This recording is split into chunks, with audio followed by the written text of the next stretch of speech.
La siguiente ponencia se denomina Los recursos acuáticos de Michoacán. La misma será impartida por el doctor Arturo Chacón López. El doctor Arturo Chacón López es profesor e investigador decano del Instituto de Investigaciones sobre los Recursos Naturales INIRENA de la Universidad Michoacana de San Nicolás de Hidalgo, con 47 años de servicio. Es el primer biólogo titulado de la Facultad de la Universidad Michoacana. Él cuenta con posgrado de maestría en ciencias y doctorado en la Universidad Stirling, Escocia, Reino Unido. Es autor y director fundador del Instituto de Investigaciones sobre los Recursos Naturales de la Universidad Michoacana. Él es autor y gestor de 2 programas de maestría en ciencias y un programa de doctorado en ciencias biológicas para la Universidad Michoacana. Autor y presidente fundador de la Asociación Mexicana de Limnología, AC, presidente fundador del Consejo Consultivo por el Agua en Michoacán, socio fundador de la Academia Mexicana de Impacto Ambiental, socio fundador de Panorama Ambiental y actual preside el Colegio de Biólogos de Michoacán. El doctor es Premio Internacional Slow Food, otorgado en la Universidad de Bolonia, Italia, por los esfuerzos de investigación en la conservación y recuperación del pez blanco del lago de Pátzcuaro. Director de 17 tesis de licenciatura, 16 de maestría en ciencias y 2 de doctorado. Autor de publicaciones internacionales, nacionales y regionales. Él es propietario y administrador de la consultoría ambiental Limnos SC, fundada en noviembre del 2013. Demos la bienvenida al doctor con esta conferencia magistral. Un aplauso, por favor. Gracias, muy amable. Muy buenos días. Es un privilegio estar aquí con gente joven y bien preparada para lo que es el futuro de México y el futuro de Michoacán en términos de los recursos acuáticos. Mi vida profesional ha estado alrededor precisamente de lo que es el estudio de los lagos, los ríos, las presas y las zonas costeras, y en lo que hemos dedicado nuestro esfuerzo para la conservación del agua. ¿Sí me hace favor la siguiente?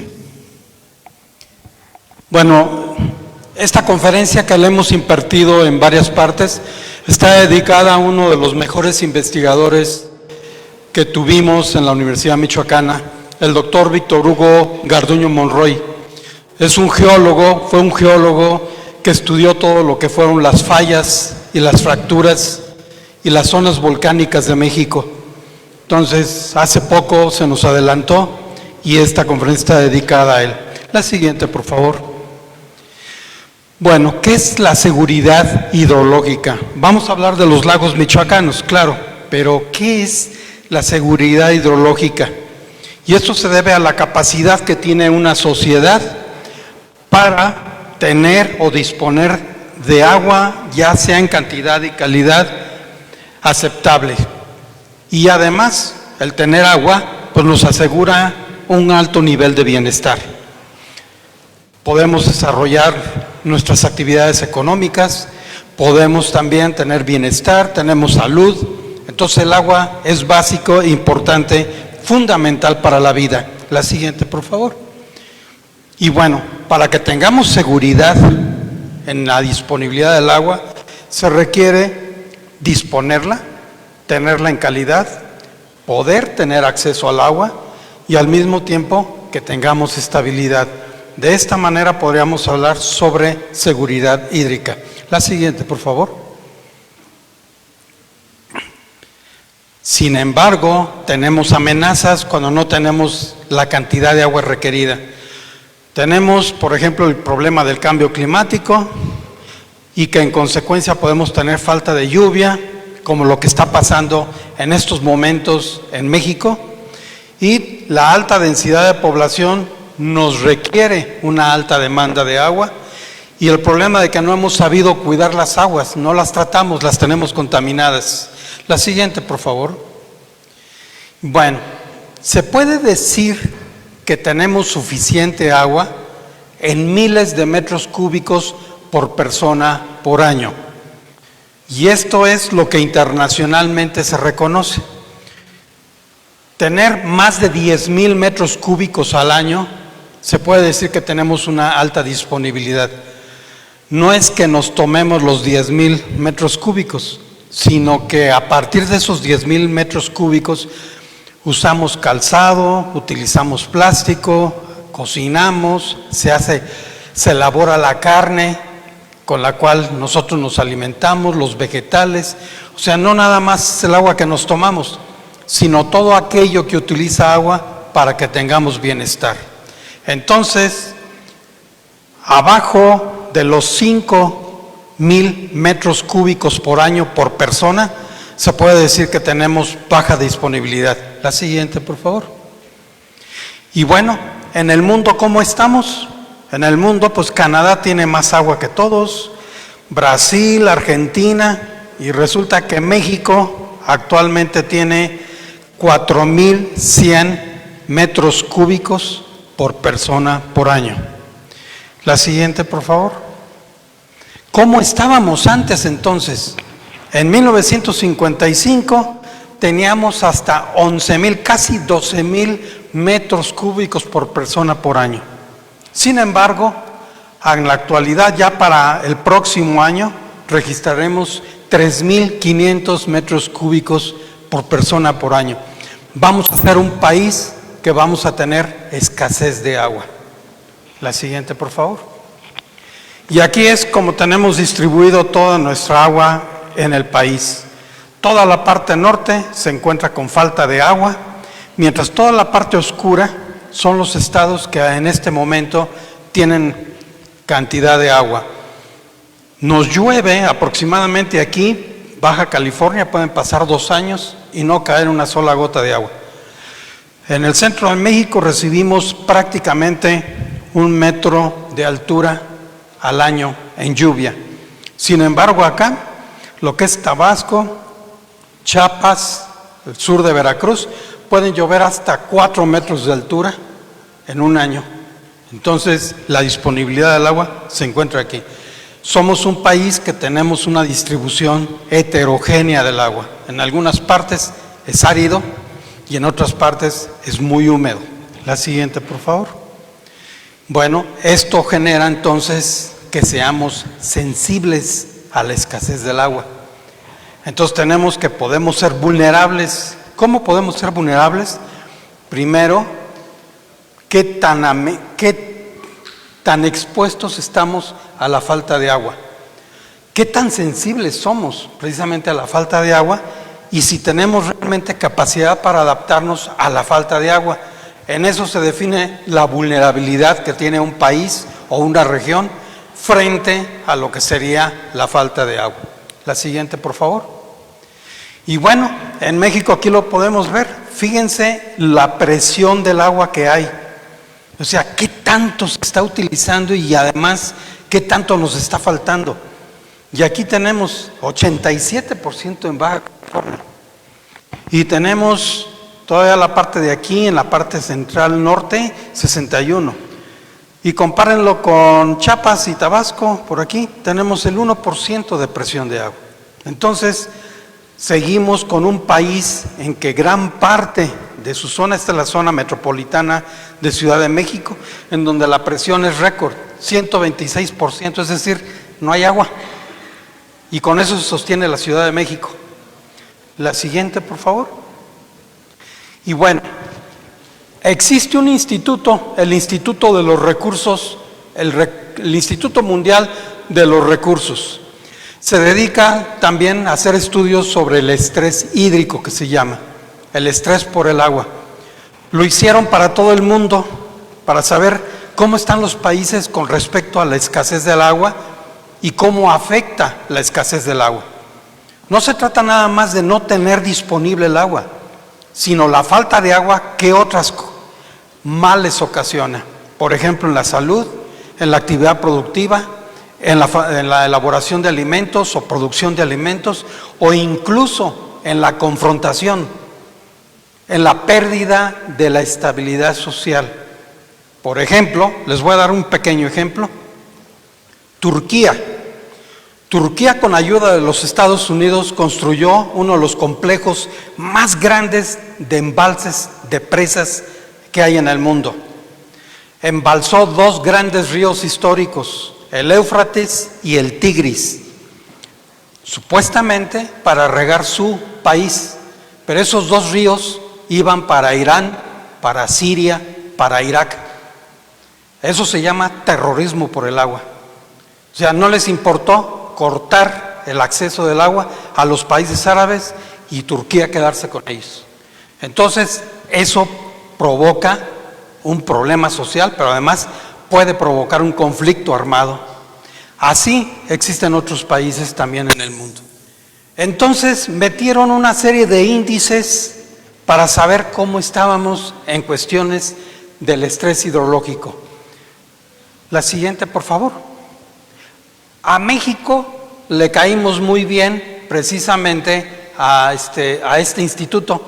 No solamente lo hizo a nivel de país, lo hizo a nivel de todos los estados de la República. Entonces, nosotros nos enfocamos a analizar lo que era el centro de México, entre ellos Guanajuato, Aguascalientes, Estado de México, Querétaro, Jalisco, Colima y Michoacán. Cuando alcanzamos calificación de 5, quiere decir que no tenemos agua y estamos al borde de la crisis del agua, que va a empezar la guerra por el agua. Bueno, pues de todos estos estados, Guanajuato tiene 4.94. En menos de 5 años, el estado de Guanajuato va a ser el primer estado en la República que va a sufrir la crisis del agua. Nos ganó Monterrey el año pasado y antepasado como ciudad, pero no como estado. Y el que menos riesgo tiene, pero tiene calificación de panzazo, es Michoacán, 3.28. Vamos caminando hacia el número 4, donde vamos a tener problemas del agua. Todos los demás estados, si se fijan, están con problemas ya de estrés hídrico. Entonces, la siguiente, por favor. Estos son los factores, los problemas que tenemos, ¿qué lo está ocasionando? Junto con las causas principales y detalladas, desde el crecimiento poblacional, el deterioro ambiental, el cambio climático, política pública que no es compatible con lo que necesitamos y obviamente falta de gobernabilidad. Entonces, todo esto está ocasionando los problemas del estrés hídrico. La siguiente, por favor. Y bien, vean ustedes la disponibilidad entonces en el centro de México, porque nos afecta a los michoacanos. Vean ustedes, Jalisco tiene 15,000 millones de metros cúbicos, pero 7,000 nada más son del lago de Chapala. Quiere decir que la otra mitad la tiene repartida en algunos otros sitios. Michoacán es el 8º en la República, tiene 12,000 millones de metros cúbicos, es la disponibilidad de agua. Vean ustedes Aguascalientes, Aguascalientes tiene 536 millones de metros cúbicos, es decir, tiene 2 veces lo que tiene el agua de Sirahuén, nada más, no tiene más agua. Entonces pueden ver ustedes el reparto del agua en México, cómo es que estamos, muy pocos estados tienen agua. La siguiente, por favor. Sí, ¿cuáles son las causas que tenemos con respecto a la falta de agua? Primero, cambio climático y en consecuencia tenemos escasez de lluvia. Tenemos la mala costumbre de consumir de manera excesiva agua embotellada. Tenemos el gasto y el desperdicio del agua por la agricultura. Todavía hay sistemas agrícolas que están utilizando el agua rodada. Entonces desperdicia mucha agua en la agricultura. Estábamos en el 69% hace 20 años, subió al 75% y actualmente con la escasez de agua en México y la necesidad de producir alimentos, ya estamos al 80% del agua en México que se usa para la agricultura. Tenemos la contaminación acuática, que es creciente. Los lagos y los ríos, antes los utilizábamos para producir peces, ahora tiramos el agua negra ahí y no la tratamos. Tenemos también una falta de gestión institucional. Las instituciones de gobierno encargadas de cuidar y preservar y conservar el agua no ponen atención. Están totalmente indiferentes a lo que está pasando. Y finalmente tenemos una huella hídrica excesiva. Es decir, ¿qué tanta agua utilizamos para tener bienestar? Para comernos una hamburguesa, por ejemplo, si ustedes toman en cuenta en una hamburguesa, tomen en cuenta lo que se produce por el pan, por la lechuga, por la carne, por todos los aditamentos y hasta la salsa y el aguacate que le ponemos, todo lo que se consume en agua. Esa es la huella hídrica. Entonces tenemos una huella hídrica excesiva porque los que producen estos implementos no tienen sistemas de ahorro del agua, la utilizan en demasía. La siguiente, por favor. Y aquí tenemos el monitor de sequía de hace unos días, del 15 de febrero de 24. Vean ustedes cómo están los problemas de la escasez de la lluvia, ¿sí? Tenemos muy pocas regiones en México en los cuales apenas y está lloviendo. La siguiente, por favor. Estos son los únicos estados ahorita en la República que disponen de agua suficiente, pero pronto Oaxaca y Guerrero no van a tener agua también. La siguiente, por favor. El consumo del agua embotellada. La siguiente.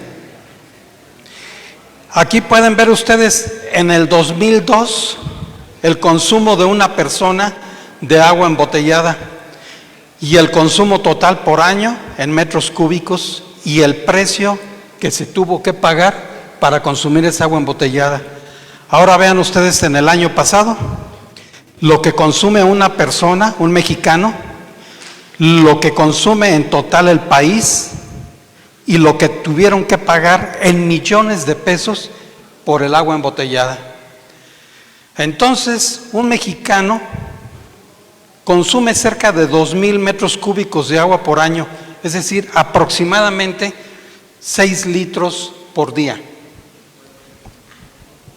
El promedio anual en el mundo es de 1,385, o sea, somos el primer país en el mundo que consumimos agua embotellada.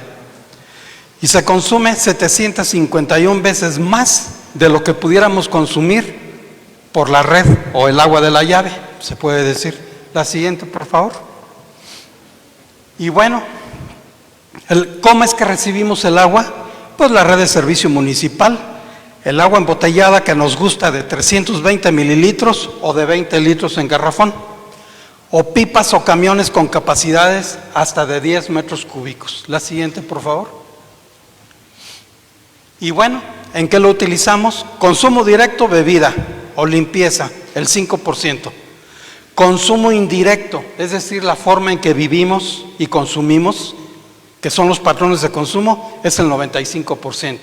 Para que vean ustedes el nivel de desperdicio del agua en México. La siguiente, por favor. Muy bien. Las causas del excesivo consumo de agua embotellada en México son, primero, que no confiamos en los sistemas municipales. 2, que la publicidad se encarga de acercarnos la botella. Volteen ustedes entre sí y vean cuántos traen botella de plástico para tomar o cuántas tenemos en la cafetería. ¿Sí? Falta de adecuada regulación de la industria embotelladora. La industria embotelladora puede gastar todo el agua que quiera para vendernos. Sin embargo, no hay autoridad que la pueda regular. Tenemos un manejo inadecuado de todos los sistemas hidrológicos del país, contaminación, explotación, etc. Tenemos un servicio deficiente, insuficiente, irregular y de baja calidad en el suministro del agua. Simplemente en los sistemas de suministro de agua potable del ayuntamiento podemos perder hasta el 40% del agua por tuberías rotas y por fugas. Entonces tenemos otro problema. Y falta información oportuna, confiable y actualizada sobre el agua en México. Entonces esto es lo que nos hace comprar agua por comprarla. ¿Sí? La siguiente. Y entonces las embotelladoras en México, solamente 3 empresas tienen cerca del 82% de todas las concesiones del agua en México. La Danone tiene el 38% del mercado con la Bonafont, la Coca-Cola con la Ciel el 25%, la Pepsi-Cola con la Electropura 19% y 7,000 embotelladoras más, muchas de ellas clandestinas, tienen el 18%. Entonces vean ustedes lo que es el mercado del agua embotellada. La siguiente. Gracias. El costo del agua potable en México, vean ustedes, la concesión de una embotelladora. Una embotelladora de las 46 concesiones que tiene, paga al año 2,600 pesos por la concesión. Pero en un año gana 32 millones de pesos por esta concesión. Paga 2,600 y gana 32 millones de pesos al año. El precio por metro cúbico del agua municipal es de 25 pesos. O sea, el municipio no tiene ninguna ganancia y aún así no pagamos el agua, el recibo del agua. Y el precio por metro cúbico del agua embotellada es de 50 centavos. Pero a la hora de venderlo, ese metro cúbico, sacamos 6,500 pesos. Vean ustedes el contraste de nuestras embotelladoras. Y estoy refiriéndome nada más a 3. Faltan las cerveceras y las refresqueras y otras más. La siguiente. Y vean ustedes la huella hídrica de una embotelladora. Para elaborar una botella de plástico de 1 litro, para tomarnos ese litro, la botella de plástico se llevó 12,86 litros para fabricarse. Para un garrafón de 20 litros que nos vamos a tomar, gastamos 112 litros de agua para fabricar el tambo de agua. Y diario estamos registrando 21 millones de botellas de plástico que se tiran a la basura. Y solamente el 10% se recicla. La siguiente, por favor. Bueno, ¿cómo nos va en Michoacán? Vean ustedes el estado de Michoacán.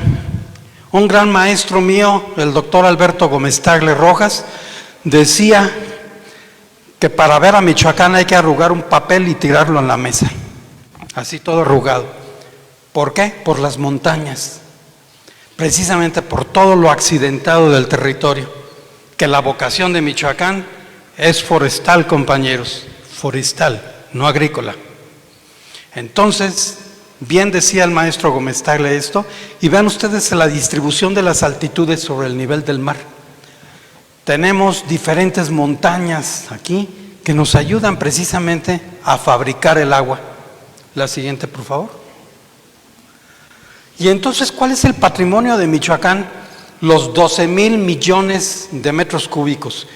Los tenemos en 11 lagos naturales, en 115 presas principales, 144 bordos, 44 ríos, 7,000 manantiales con gastos altísimos de millones de metros cúbicos, y tenemos pozos, 6,600 pozos, de los cuales solamente los que colindan con Guanajuato se encuentran agotados. Entonces, si Guanajuato entra en crisis dentro de los próximos años, ¿a quién le van a quitar el agua? A Michoacán. Y ya Michoacán le está dando agua a la Ciudad de México en un 33 a 40% a través del Cutzamala y la presa del Bosque. Y sin embargo, tenemos un lago de Cuitzeo que se está secando en un 80%. Y si le preguntan ustedes a los responsables del agua, ¿qué es lo que dicen nuestros funcionarios? Ya se secó, no es problema. Y así se puede secar Pátzcuaro, Iziragüen, Camécuaro, la presa Angamacutiro, la presa del Bosque, ¿sí? Podemos perderlos. La siguiente, por favor. Pues tenemos una problemática en los lagos. Tenemos problemas en la cuenca, nuestros compañeros forestales ya lo conocen muy bien, y tenemos problemas en los lagos. Tenemos desde la deforestación, la erosión del suelo, los agroquímicos, la sobreexplotación del agua, contaminación urbana, aguas residuales, problemas específicos de la cuenca y problemas específicos de en consecuencia en los lagos. La siguiente, por favor. Entonces, ¿qué debemos de pensar? ¿Cómo podemos nosotros gestionar exitosamente el agua? Primero, debemos saber que para el bienestar hay un trinomio muy importante, el equilibrio entre suelo, agua y vegetación. Si tenemos los tres, tenemos agua, y si tenemos agua, tenemos bienestar. La siguiente, por favor. ¿Qué es lo que necesitamos? Pues bueno, necesitamos leyes compatibles, no leyes suficientes, tenemos muchas leyes. Tenemos que estar actuando en regularizar muy bien las políticas públicas y las normas. Tenemos que optimizar el suministro, estamos tirando el agua por todos lados, desde las tuberías hasta los sistemas de riego. Y tiene que ser un acceso equitativo, no como las embotelladoras que tienen sus concesiones y explotaciones precisamente de las zonas rurales, de las zonas de comunidades indígenas, y que dejan a las comunidades indígenas sin acceso al agua. Y al mismo tiempo tenemos que saber atender la demanda de este país en materia de agua. No tenemos balances hidrológicos, no tenemos plan de sequías, no tenemos nada de eso para prepararnos para la escasez. La siguiente, por favor. Y bueno, ¿qué significa todo lo anterior? Todo esto. Evaluar el riesgo, no tenemos huella hídrica, no sabemos muchos productos de los que tenemos, no sabemos cuánta agua es la que se consume para poder fabricarlos. Las leyes, soluciones ecológicas, tecnología apropiada, participación social, liderazgo, todo eso nos hace falta para poder tener un buen manejo del agua. La siguiente. Gracias. También necesitamos tener diagnósticos y estrategias. Por ejemplo, los académicos tenemos la obligación de generar siempre conocimiento científico para toda la sociedad, pero al mismo tiempo nosotros necesitamos fortalecer nuestras comunidades, fortalecer las asociaciones sociales, fortalecer a la ciudad con información y además para toma de decisiones. Porque si nos esperamos a que el gobierno nos ayude y nos vaya a conservar el agua, podemos tener una crisis del agua. Entonces la sociedad tiene que estar organizada, preparada. Tenemos que rescatar las aguas y también rescatar a nuestras comunidades indígenas. Tenemos que enseñarles que la participación social es fundamental para poder manejar el agua y al mismo tiempo ser autosuficientes en dos dimensiones. Primero, estar conscientes de quiénes somos, en dónde estamos, conscientes de que somos una sociedad que es sensible a la escasez del agua. Y si reconocemos eso, entonces podemos tomar el control de los procesos. Y solamente así podemos hablar de desarrollo sostenible para el agua. La siguiente, por favor. Y bueno, ¿qué acciones inmediatas? No nada más es teoría. ¿Qué acciones inmediatas se requieren? Ordenamiento ecológico territorial local. Es decir, todo el territorio debe ser ordenado. Es como ordenar nuestra casa. Si yo entro a una región, puedo decir, bueno, este bosque es importante para producir agua. Esta planicie es buena para cultivar. Esta zona tiene vocación para potreros. Pero esta zona es muy importante para producir agua. El terreno tiene vocación. Hay que aprender a ordenar la casa. plan de manejo hidráulico eficiente no existe en Michoacán. Deslinde de las zonas federales no existen. Si ustedes van a la orilla de los lagos, no saben en dónde termina la zona federal y dónde termina la casa o la cabaña de veraneo del señor que está ocupando la orilla. No están deslindadas las zonas federales. ¿Es importante? Sí, porque son las áreas que le pertenecen a un lago o al cauce de un río para que pueda crecer y almacenar el agua. Saneamiento de las aguas residuales. Actualmente las plantas de tratamiento que tenemos son costosas y poco eficientes. Se requiere más desarrollo tecnológico para lo que es el tratamiento del agua negra. Desarrollo de tecnología apropiada. No todos los cultivos son recetas que vengan de los Estados Unidos o de Europa o de Asia. Necesitamos desarrollar nuestra propia tecnología, tener liderazgo en el desarrollo tecnológico y el fortalecimiento de la organización social. Insisto, hay que organizar a nuestra sociedad con información científica y con toma de decisiones. La siguiente, por favor. Meta a largo plazo. Michoacán no nada más es líder en 120 productos agropecuarios. Como les he demostrado, Michoacán tiene vocación para producir el agua. Ya no se trata de usarla de manera responsable. Ya no se trata de conservarla nada más. Hay que producirla.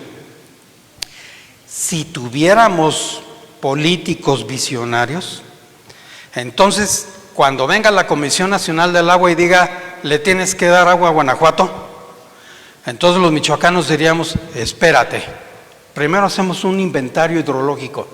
Tenemos 12,000 millones de metros cúbicos. Eso lo necesito para los michoacanos. Pero ¿qué te parece si en 1 o 2 años te produzco otros 10,000 millones de metros cúbicos? ¿Cuánto me das por cada metro cúbico? No vamos a venderlo en dólares, pero Michoacán necesita, especialmente las comunidades que producen agua, como las comunidades indígenas, necesitan seguridad, necesitan educación, necesitan salud, necesitan vivienda, necesitan empleo. ¿Qué me das a cambio?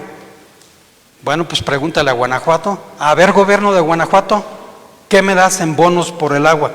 Por las comunidades que te van a producir agua y te la van a pasar precisamente al estado de Guanajuato. Vas a tomar agua michoacana porque nosotros la producimos. Entonces, esa es la meta, de que Michoacán no solamente produzca productos agropecuarios, que produzca agua, porque tiene toda la vocación. La siguiente, por favor. Y este es un ejemplo de la cuenca del lago de Cuitzeo muy rápido. Aquí tienen ustedes el segundo cuerpo de agua natural de la República Mexicana. Tiene 452 kilómetros cuadrados, es la mitad del lago de Chapala y sin embargo se encuentra seco en un 80% actualmente. La siguiente, vamos a pasarlo rápido ya para… Vean ustedes los escurrimientos de la cuenca. Nos cae 1 metro de agua de altura en un año. La cuenca tiene 4,000 kilómetros cuadrados, el lago tiene 452. Quiere decir que caen 4,000 millones de metros cúbicos y se llena el agua a 1 metro de profundidad con 452 millones de metros cúbicos. ¿Dónde están los otros 3,000 millones? ¿Dónde están? ¿Por qué está seco el lago? La siguiente, por favor. Aquí está el análisis de temperatura, donde la temperatura está incrementándose con el tiempo. La siguiente, por favor. Voy a utilizar 10 minutos más, nada más. La siguiente, por favor. Sí. Aquí pueden ver ustedes lo que sucede con la oscilación de nivel del lago de Cuitzeo. Vean ustedes lo más reciente. La siguiente, por favor. Vean ustedes en la actualidad cómo se encuentra el lago. Cuando la naturaleza nos dio una depresión tectónica donde podemos meter 452 millones de metros cúbicos para 1 metro de profundidad. Si le metemos 2, son 800 o 900 millones de metros cúbicos. Si le metemos 2.5, ya alcanzamos los 1,000 millones. 500 se pueden ir para Guanajuato y 500 nos quedamos nosotros, impulsamos la pesca y evitamos las tolvaneras. La siguiente, por favor. Vean ustedes, se ha convertido en tolvaneras de polvo, ¿sí?, donde existen virus, bacterias y helmintos. Las poblaciones están sufriendo de enfermedades oftalmológicas, dermatológicas, gastrointestinales y broncopulmonares. Y aún así, el sector salud dice, no es nuestra bronca, es la de los locales. La siguiente, por favor. Y aquí pueden ver la imagen satelital de lo que es la escasez. Es lo único que queda del lago de Cuitzeo. La siguiente. Vean ustedes en el estado en que se encuentra el fondo del lago. La siguiente. Aquí está el balance hidrológico que nosotros hicimos. El lago está perdiendo anualmente la posibilidad de almacenar por lo menos 300 millones de metros cúbicos. La siguiente. Alternativas, porque dicen pues que se seque, hay que se quede el llano, ¿no? Entonces nosotros pensamos que en el último de los casos, el último, debe de producir agua, pero en el último de los casos se puede hacer energía alternativa. La siguiente. Aquí tenemos el mapa solar, pasa como un sistema potencial para generar energía eléctrica a través de la energía solar. La siguiente, por favor. Y bueno, todas las capacidades que tiene Cuitzeo precisamente para generar energía solar. La siguiente. Estos son los modelos que estamos utilizando. Son 250 kilómetros cuadrados que están vacíos con tolvaneras. Mientras llegan las lluvias, si se llegara a inundar, los paneles solares los tienen hasta en el mar. Así que podemos tenerlos en Cuitzeo perfectamente bien. La siguiente, por favor. La siguiente, vamos a... Beneficios, proyecto económico de alta rentabilidad, mínimo impacto ambiental, se solucionan las tolvaneras, hay rescate de la zona federal, la están invadiendo, compatibilidad ecológica con la zona lacustre y disminuimos los gases de efecto invernadero. La siguiente, por favor. Sin embargo, no olvidemos, agua y bosque son precisamente la fuente del bienestar. Compañeros forestales, ustedes tienen la palabra, la juventud tiene la palabra para poder ayudarnos a producir agua en Michoacán. La siguiente. Con esto podemos avanzar hacia la producción pesquera. La siguiente. Y bueno, el agua para el centro de México que podíamos dar a diferentes niveles de profundidad en el lago de Cuitzeo. La siguiente. Chapala, son 1,200 kilómetros cuadrados, almacena casi 8,000 millones de metros cúbicos y sin embargo Jalisco también tiene un problema de escasez de agua. La siguiente. ¿Qué es lo que queremos? La siguiente. Eso es todo, muchas gracias.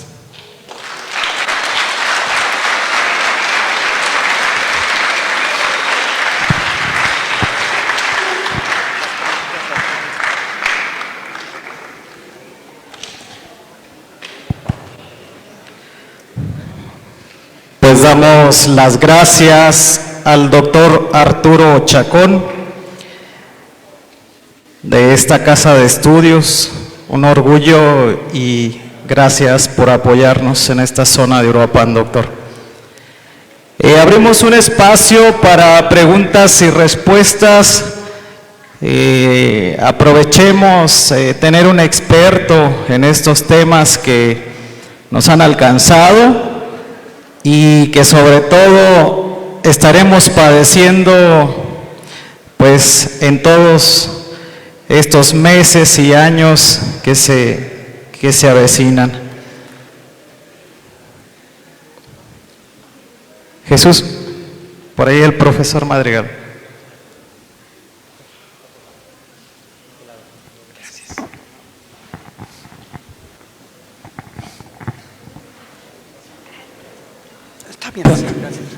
Muchas gracias, muy buenos días, mucho gusto estar aquí con los jóvenes del SECFOR. Apreciado Arturo, qué gusto tenerte por aquí nuevamente en Uruapan. Un placer, Juanito. Gracias, igualmente. Del lago de Pátzcuaro que va, corre a imitar el proceso de Cuitzeo, ¿verdad? desgraciadamente, el cual tú también eres un experto allí en el lago, bueno, en todos los cuerpos de agua, como limnólogo que eres. Tú mismo hacías la pregunta, sé que la sabes, ¿verdad? ¿Cuáles son las causas fundamentales de dónde está esa agua que le falta, que tan dramáticamente y claramente nos mostraste del lago de Cuitzeo? Y si allí tiene algo que ver las cuencas alrededor, ¿verdad? ¿Y qué pasa con eso, esa posibilidad de restauración? Muy interesante la alternativa que están mostrando con el parque solar, de energía solar, ¿verdad? Pero como tú dices muy bien, hiciste hincapié en última instancia, ¿verdad? Pero desde tu punto de vista, entonces, si enumeraras las causas fundamentales de esa desaparición del agua, o transformación del agua, ¿dónde está? Y su relación con los bosques por allí, o qué podemos, cómo podríamos recuperar su capacidad de agua. Sí, gracias, Juanito. El lago de Pátzcuaro lo estamos viendo ahorita en todas las redes sociales. En el año, vamos a hablar de historia patria. Hace 30 años hice el primer mapa batimétrico de Pátzcuaro. El primer mapa batimétrico fue por ahí por 1989. La primera vez que se midió la profundidad en el lago de Pátzcuaro fue en 1938 por dos japoneses, los doctores Matsui y Yamashita. Los llamó Lázaro Cárdenas para poder ver si podía incrementar la pesca. En ese momento, en 1938, midieron 17 metros de profundidad máxima. Después, en 1940, el ilustre doctor Fernando de Buen, también un refugiado español, pero un gran pensador, un gran biólogo, midió en 1940 alrededor de 15 metros en el mismo sitio. En 1989 un servidor midió en el mismo lugar y midió 12.32 metros. En el 2019, asesorando la tesis de un ingeniero ambiental de la Michoacana, medimos 10.3. Actualmente, este fin de semana fuimos a medir el mismo sitio y mide 8.7. Estamos perdiendo el lago de Pátzcuaro. Ahora, el problema es el agua. La cuenca está cansada. Voy a hacer un ejemplo muy vulgar. Si yo voy con el médico y le digo, ¿sabes qué? Me duele la cabeza, algo traigo, ¿me puedes revisar? Me hace el análisis de sangre, de la presión y me dice, tienes hipertensión, tienes colesterol. Entonces, si quieres mejorarte, tienes que hacer ejercicio, cambio de dieta, etcétera, etcétera. Pero si le sigo y no le hago caso, lo más probable es que termine en la plancha, en un hospital, y ahí me van a tener que intervenir a corazón abierto, si puedo escapar de ello. Las cuencas de los lagos de Cuitzeo, Pátzcuaro y Siragüen, hace 30 años, tuvieron la oportunidad de cambiar de actitud, con el cultivo del bosque, con la producción del agua. Ahorita, con estas sequías y el cambio climático, nuestros lagos están infartados. Tenemos que empezar a hacer acciones, aplicar acciones en el sitio y después caminar hacia la cuenca. Antes era de la cuenca hacia abajo, pero en este momento estamos a punto de perder los lagos. ¿Qué se tiene que hacer en el caso de Pátzcuaro? Para empezar, aprovecharlo como una oportunidad. Los muelles están asolvados, pero ahorita están secos. Necesitamos que la Compesca, con toda la maquinaria que tiene, pues que saque el lodo, ¿no? Y que le den figura a los canales. ¿Por qué? Porque con el agua arriba es más difícil, más costoso. Entonces, eso es por una. Por la siguiente, desde el muelle general de Pátzcuaro hasta Erongarícuaro, tenemos 90 manantiales. Algunos de ellos ocluidos, otros necesitan mantenimiento, otros probablemente ya están cerrados para siempre, pero es la oportunidad de destaparlos, rehabilitarlos y meter agua nueva hacia el lago de Pátzcuaro. Y tenemos otro problema, el saqueo del agua. Están bajando pipas para regar las huertas de aguacate en la cuenca de Pátzcuaro. Cada noche se cuentan hasta 100 pipas con capacidad de 10 metros cúbicos cada una. Quiere decir que cada noche se llevan 1000 metros cúbicos que le quitan al lago. Y así sucesivamente podemos ver que la rehabilitación del lago es urgente a nivel del lago en este momento. El caso de Cuitzeo, ¿dónde están los 4,000 millones de metros cúbicos? 70% lo estamos evaporando. ¿Cómo? Cortando el bosque. Necesitamos nuestros guardias forestales ahí. Necesitamos manejo del bosque, necesitamos recuperar el bosque. Si recuperamos el bosque, como mi colega que acaba de hablar de la isla del calor, se disminuye la temperatura, se disminuye la evapotranspiración, aumenta la humedad regional y producimos agua. Es lo que necesitamos. El bosque es la clave para poder producir agua y estabilizar los suelos. Entonces, Morelia también está gastando su agua en fugas, en agua rodada en los sistemas de cultivo, y en estos momentos el Río Grande de Morelia, que tenía que aportar 51 millones de metros cúbicos al lago de Cuitzeo, está seco. Entonces necesitamos urgentemente, precisamente, producir agua de esa manera. Tenemos las fábricas, tenemos la Monarca, el Cerro de San Andrés, el Tancítaro, la Mesépeta Purépecha, la Sierra Madre del Sur. Si en lugar de tumbar el bosque lo fomentamos, si en lugar de tirar basura en las cañadas las limpiamos, si fortalecemos las comunidades indígenas que cuidan el agua y les decimos, te ponemos un medidor para que el agua que corra de ahí por metro cúbico te lo vamos a transformar en proyectos que te van a traer bienestar, podríamos avanzar. Sin embargo, el bloque número 1 es que la Comisión Nacional del Agua no pone atención, no le interesa, ni tampoco la SEAC. Las autoridades responsables del agua, tanto en Michoacán como en México, no les interesa. Las entrevistas las han dado, o sea, ni siquiera estoy yo acusándolos de una manera difamatoria, simplemente dicen, el lago se secó y se secó, es cíclico. Entonces, ese es el problema que no enfrentan. Y cuando nosotros les decimos, oye, en nuestra casa nosotros hacemos presupuesto para saber cuánto se va de colegiatura, cuánto se va de alimentos, cuánto se va de otras cosas, en gasolina, transporte. Le preguntamos a la CNA, ¿dónde está el balance hidrológico de Cuitzeo de Pátzcuaro? Y dicen, no lo hemos hecho. Entonces, ¿por qué? Porque no hay dinero o porque no nos han ordenado. No sé si lo contesto, Juanito.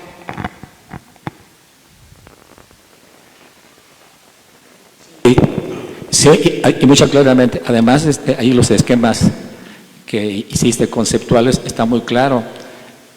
Bueno, ya sabemos que hay ingobernabilidad, pero esta corrupción en muchos organismos gubernamentales, ya sabemos también que hay una red de poder que se confabulan y crean todo este absurdo, ¿verdad? Y tú también, creo que ese es el punto clave que nos corresponde como simples ciudadanos, que hablas de la sociedad civil, el poder de la sociedad, ¿verdad? Y no es nada fortuito que, de hecho, este festejo de la existencia de los humedales haya partido aquí de los compañeros que venimos trabajando desde hace años y algunos más recientemente para proteger los cuerpos. Pero ese es el poder de la sociedad organizada, y tenemos que seguir tejiendo esa red del poder ciudadano y recordando que ese es el activismo, ¿verdad?, que mencionaba la otra vez, que hay médicos que no les gustan los seres humanos y enfermeras que no les gustan los seres humanos, veterinarios que no les gustan los animales. Así también hay biólogos que pues, son de escritorio o de aula, pero me consta a ti y en grupos en los que participamos contigo de que hay que tejer esas redes y presionar, como ahorita que estamos en la defensa de nuestro compañero Caro Gómez, ¿verdad? Al fondo de la COFOM, que esas cadenas de poder ahora que están tratando de proteger los bosques, que Gómez Tagle, que muchos los presentes quizás no lo conozcan, el joven Alberto, el que estuvo aquí en el foro anterior, es su hijo, Alberto Gómez Tagle Jr., ¿verdad? Pero su papá, del que hablas tú, tan querido amigo que ya se murió, igual que tú, pues tienen todo el conocimiento de relación bosque-agua y ahora aguacate y berries. Y creo que allí es donde la punta de lanza del poder destructivo que debemos porque están despojando a las comunidades en todas las partes que mencionaste de la franja aguacatera y de las partes de las selvas, Cualcomán, etcétera. Así es, muchas gracias.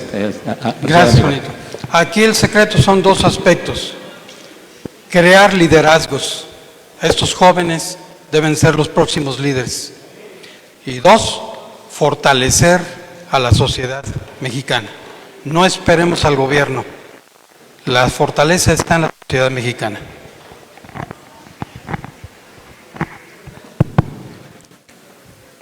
¿Alguien más de los estudiantes que quisiese participar? Por ahí hay una pregunta.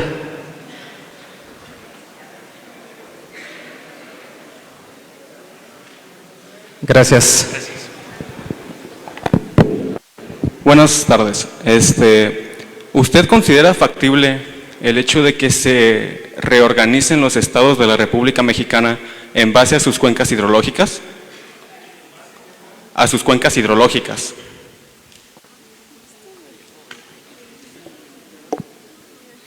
Te felicito.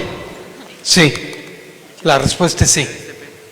Si hubiera una reforma al Estado, las fronteras políticas deben de desaparecer y deben de organizarse en regiones naturales. Así como lo hicieron para Michoacán. Las 10 regiones económicas que tenemos son regiones con base a las cuencas y las regiones hidrológicas. Así que si hubiera reforma a la Constitución, nos iríamos por las regiones hidrológicas. Serían más autosuficientes, controlarían mejor el proceso. Mis felicidades. Gracias. ¿Alguien más?